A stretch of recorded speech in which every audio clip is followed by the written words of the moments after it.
Being fueled by vengeance is one thing, and having unanswered questions is another.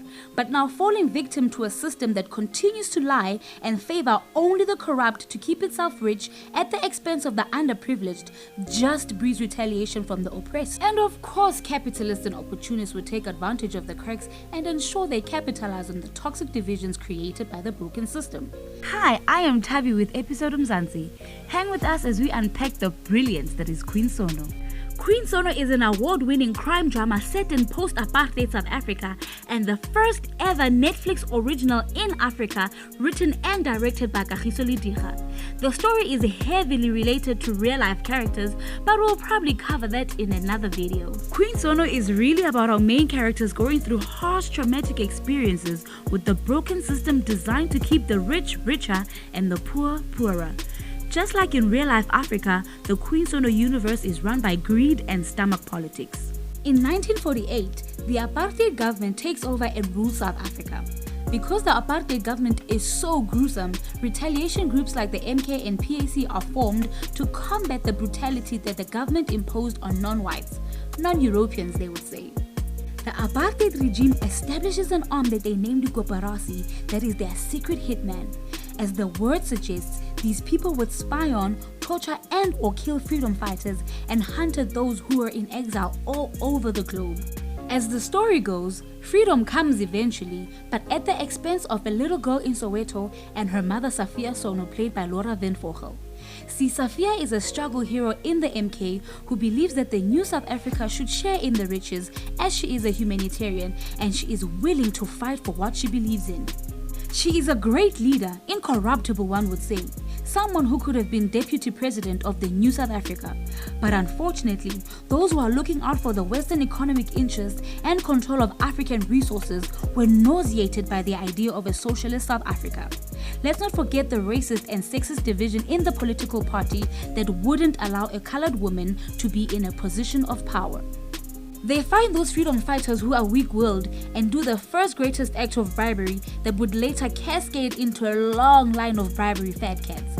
The cabal running the country from behind the curtain buys the comrades with expensive mansions and luxurious cars. Lavish lifestyles that poor freedom fighters wouldn't be able to afford, having been oppressed for years, promising a peaceful transition and simultaneously sweeping the apartheid conversation under a rug. All they have to do is sell Safia out to get her out of the way because she is considered too militant. And as we mentioned before, the wealthy white families stay rich while millions of non-whites build from the ground up and others remain in the deep trenches of poverty. The broken system flourishes. What broken system? The effects of apartheid on the new democracy, where the people are told they're equal in a rainbow nation, but none of what was forcefully taken from the majority is returned. Never mind having to rebuild previously dismantled family structures where children raise themselves because fathers would be absent for most of the year working cheap labor jobs in the cities and mothers help raise white kids in the suburbs.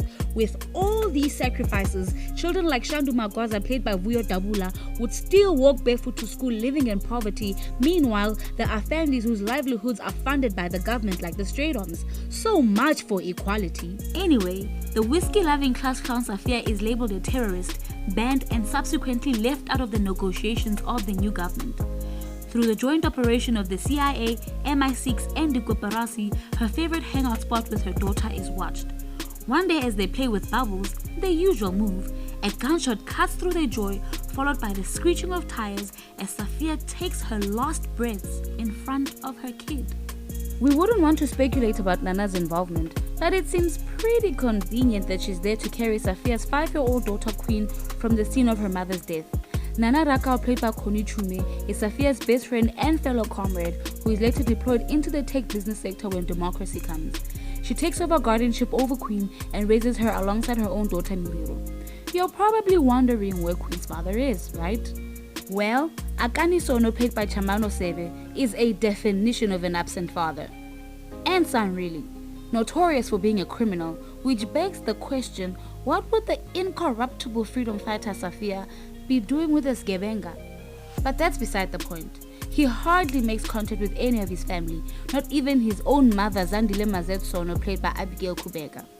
Once again, we don't want to speculate and say Nana took Queen in out of guilt, but she takes in the traumatized child and helps her get through school.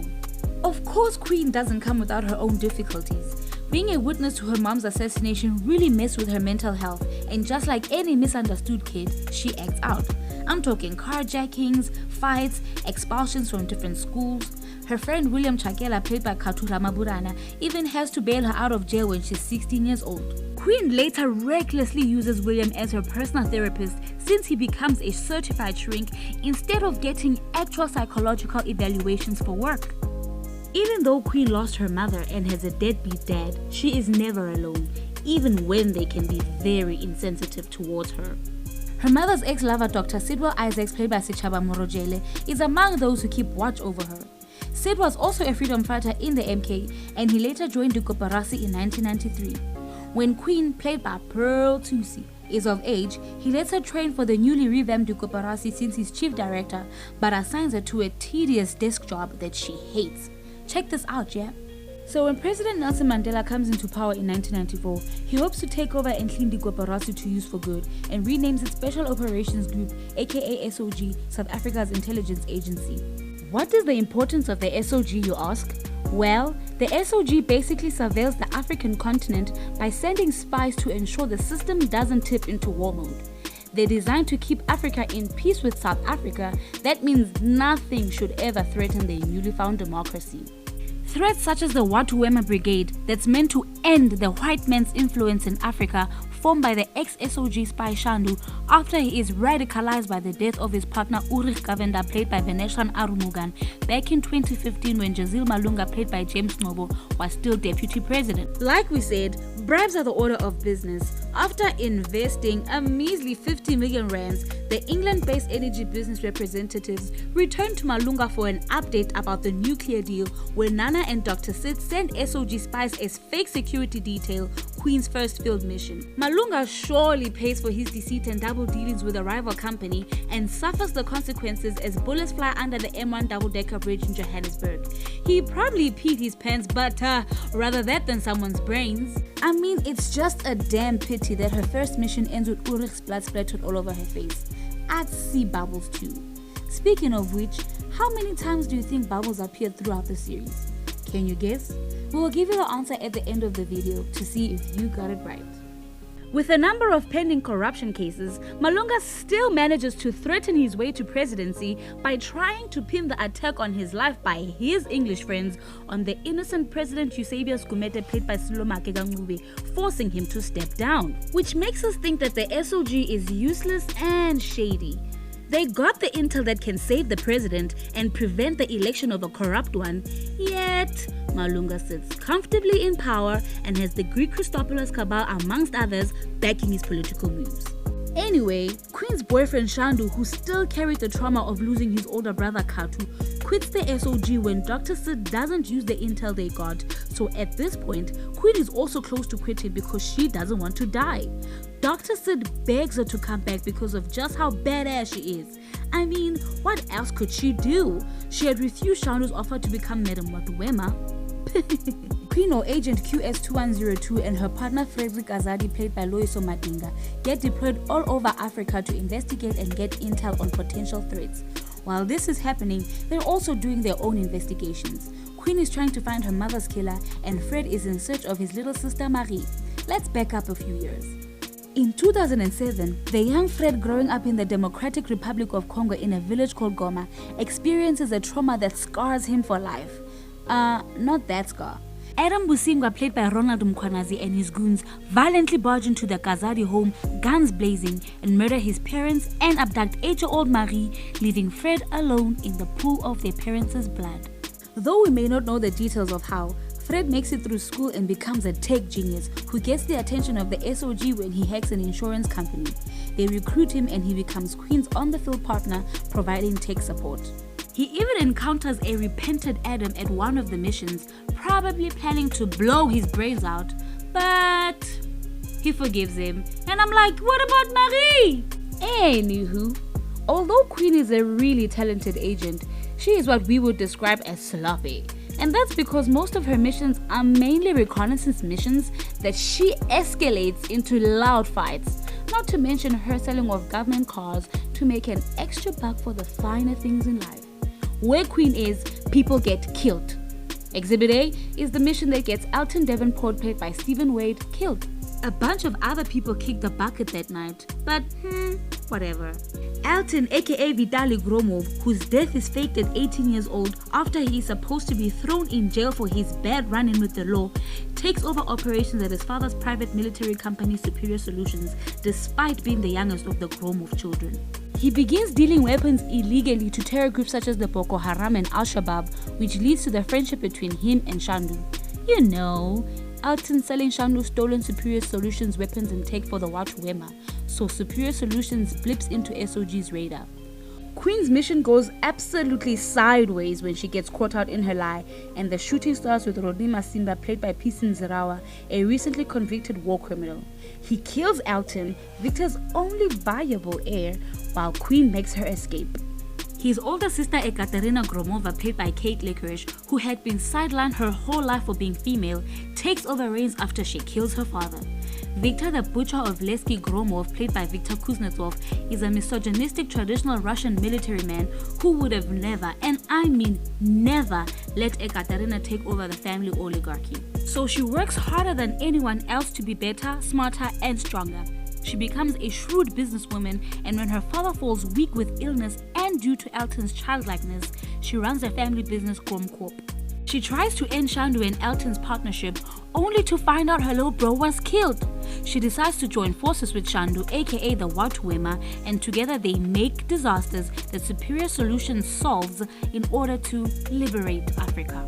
Unbeknownst to them, the SOG is on Superior Solutions' tail, so when Ekaterina is confirmed to speak at the Nairobi Security Summit, Queen and Fred are sent in to investigate. Inattentive Queen gets caught by the black, white and red wearing Ekaterina and her viciously skilled team. Since she's done trying to prove herself to her father, she goes on a who killed my brother mission, and her savvy PA, who also functions as a PI/tech specialist, begins digging up all she can about Boni Kutaku, aka Queen, the overly personal journalist. All the info leads to Ekaterina finding out that Queen killed Rulof, played by Shane Kruger, from Superior Solutions' Lagos branch, and most importantly, she was present when Elton died, so a target is placed on her head despite Shandu's efforts to throw Ekaterina off Queen's scent. Queen gives them the slip once again, so Ekaterina goes for the next best thing, family. Her day visit to Soweto is as vicious and ruthless as her night visit to the Christopolises a few nights earlier. Ekaterina was all about ashes to ashes, dust to dust, which begs the question, where is Olivia Nielsen? Cause now Queen is not only motivated to find her mom's killer, but the killer of her beloved grandma Mazette, who could always pull her back from the darkness of a bad day at work.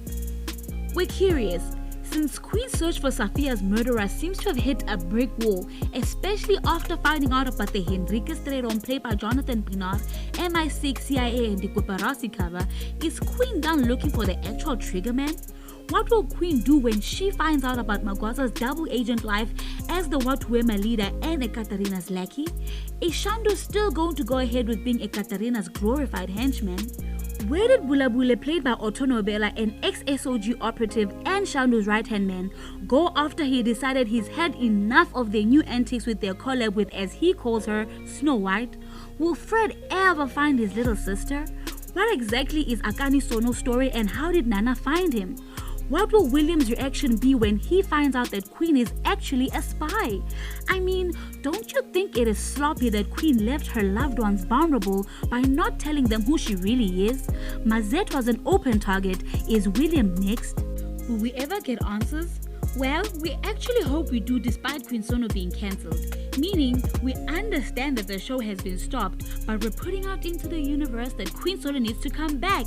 They left us with so many cliffhangers. They never even told us if William and Queen freaky danced. So consider this episode of Mzansi's petition to #BringBackQueenSono. We loved the quality depictions of each character, from the firm SOG Director General Miri Dube, played by Chieza Mende, granted that she for sure foozled that one mission that led to chaos in SA, to the equally stern Superior Solutions' Head of Legal Affairs, Adaku Clark, played by Altovis Lawrence. Our favorite character, beside the obviously kick-ass queen beautifully rendered by Pearl, is Ekaterina, and we commend the chilling portrayal done excellently by Kate. We also love the believable interpretation of Fred by Loyiso. What we liked about the story is definitely that it's a spy story. South Africa finally has an intelligence agency. And we also absolutely love the soundtrack. I mean, Semper the Great, Final Form, Young Fathers in My View, Inga Beckman, Godalkisan, to name a few. Masterpiece! What we didn't like is Queen's loud fighting. She may be really good at kicking butt, but if you wanna find Queen, just listen for the yeah! Ah! Ah! We totally agree with Miri. Zero subtlety. Now we know it's an uncomfortable subject, but we love that the story hits so close to home with the current state of politics in our country and how it rips open old unhealed apartheid wounds that we're yet to talk about. Hopefully we can finally unveil the rug, then maybe South Africa and her people will find some healing. Okay, so Bubbles. If you counted that Bubbles appeared 9 times throughout the series, then you've got it right. Before you scurry away, please send some love our way by subscribing to our channel. It's pretty simple. Just press the red square at the bottom right of the video right there. And if you enjoyed this video, please give it a like and share with your pals. Thanks for watching! Bring back Queen Sono! Bring back Queen Sono! Bring back Queen Sono! We are Mzansi and we are out.